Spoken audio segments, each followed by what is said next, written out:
Even if you dislike the video, I wouldn't know because it's disabled. So yeah, I don't know if you disliked it. This video might have 100 likes. How would you know?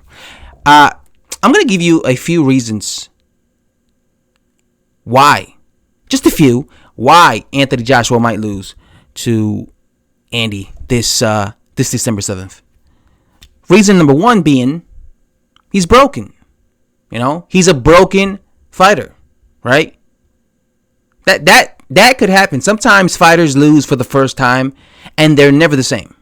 They're never physically, mentally the same. That one defeat ruins their whole career. How many times have you seen it? A fighter loses the first time and then he just keeps losing. He never comes back. He never bounces back. It's all over. It's all downhill. That's a possibility. That's one reason. Reason two, the fear. The fear of letting your hands go. He is going to go into this fight fighting a guy who beat him. He knows that this guy beat him. He knows that this guy was capable of hurting him several times, right? So he might be a little gun shy, right? Going into this fight, Anthony Joshua might be a little gun shy. That's all I'm saying. He might be going in there and you think to yourself, come on, Joshua, let your hands go. Why aren't you letting your hands go? Okay? These things happen. Sometimes a fighter loses and then they don't go into the rematch with the same confidence they had in the first fight.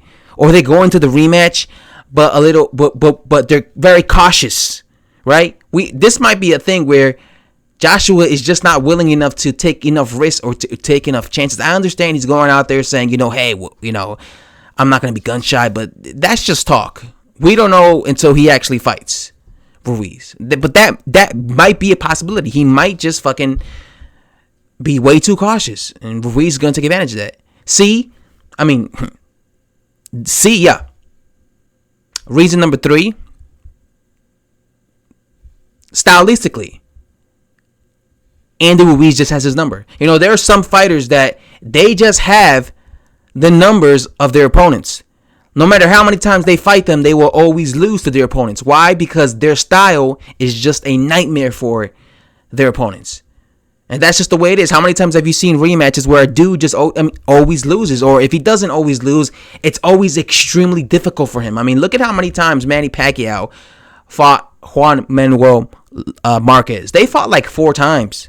And you want to know something? Manny Pacquiao never had an easy time with Marquez.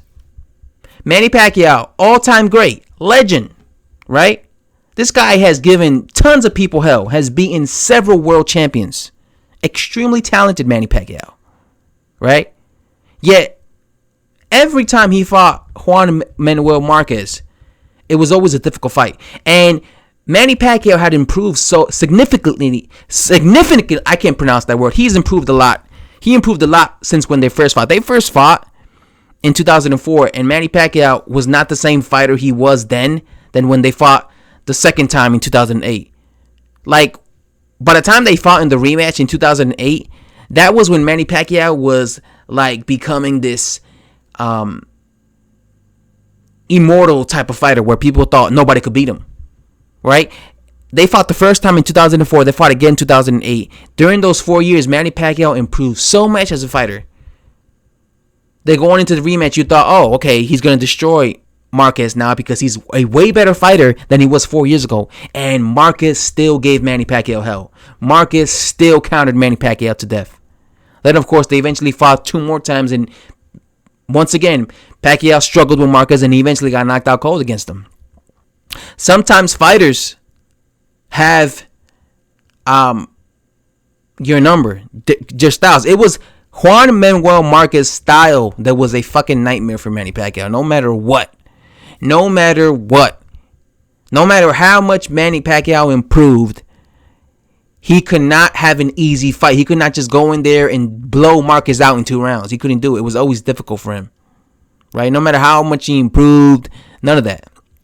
So this might be the case with Andy Ruiz. People keep saying, oh yeah. Oh yeah. In 6 months time, Anthony Joshua is going to improve so much. He's going to drastically improve so much that he's gonna be able to just destroy Andy Ruiz in 2 rounds, knock him out cold, regain his titles. But again, just look at Manny Pacquiao. Pacquiao, he spent 8 years improving, and he still struggled against Marquez. So you mean to tell me that couldn't happen with a fucking Joshua and Ruiz, where it's only been 6 months? How much is he gonna fucking improve in 6 months? Let's be honest with ourselves. Reason number 4, he gasses out.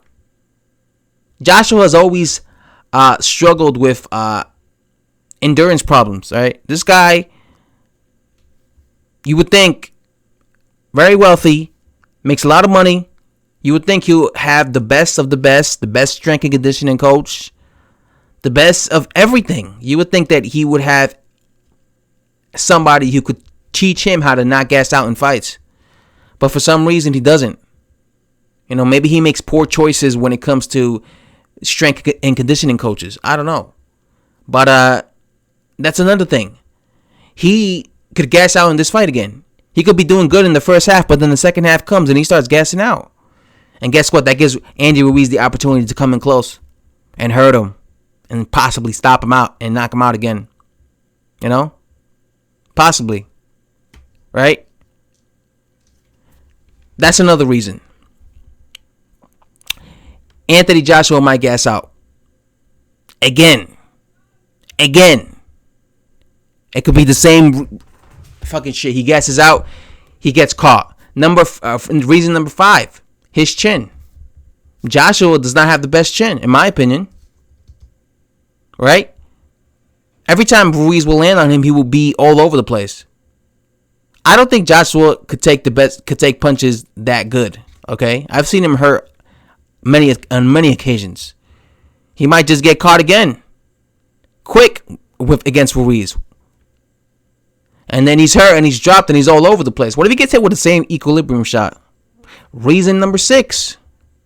He doesn't know how to clinch. What if he gets hit with the same equilibrium shot? What if he gets hit and he gets hurt, but he doesn't clinch? Like, he has a problem with not clinching. If I don't see Anthony Joshua clinch against Andy Ruiz in the first half of that fight or the first 2 rounds, he's going to lose. Because if he doesn't know how to clinch, that's a big problem. Because if he gets hurt again, he's gonna try and fight fire with fire when he's not in any condition to do that, and he's gonna get himself knocked out again. And yeah, those are just my reasons, or at least some reasons that I think you guys should think about. Because I think all these things that I said in this video are things that could affect Anthony Joshua and are reasons as to why he could lose. Yeah. So that's all. I'm out.